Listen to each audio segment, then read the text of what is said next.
Changing human nature is a process of time and effort, and is therefore subject to periods of waxing and waning of effort. Human beings tend to relax and enjoy their lives when all things are going well. Thus, it is primarily in times of difficulty and stress when we remember to focus on the need to aspire and concentrate. There are also periods of dullness, with nothing actively engaging the attention, periods of boredom, periods of ennui, periods of lassitude. Perhaps even to a greater extent than during periods of enjoyment, the focus is absent during these dull times. The challenge, then, is to engage the being, to concentrate the attention, to tend the flame of aspiration through times of difficulty, but also through times of positive external enjoyment and times of emptiness or boredom.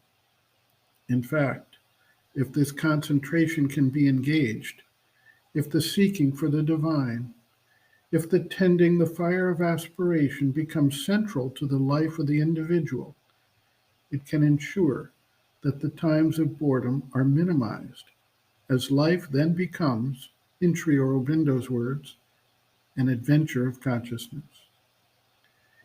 Even periods of dullness become times of observation, review, and can lead to new insights into the challenges facing those who desire to make a true change in nature. We tend to develop feelings of guilt or despair, or a sense of our own unfitness when these challenges come to us. These things, however, are not truly a cause for any moral judgment of fitness or righteousness, but rather an opportunity to explore the complex interaction of the different elements of the nature and the various forms of resistance that need to be understood and overcome. Some seekers develop practices to see them through the times of difficulty or lack of enthusiasm. This may involve devotional practices, collective study, satsang, kirtan, or devotional efforts, dedicated work, or a regular practice of meditation that help keep the nature directed.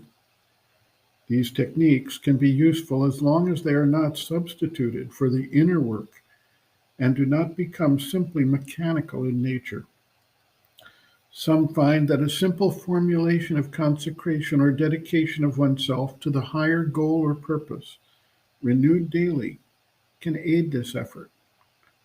One way or the other, a living flame of aspiration needs to be kept burning in the center of the being. The mother observes, quote, "The next thing you have to do is to tend this aspiration, to keep it always alert and awake and living.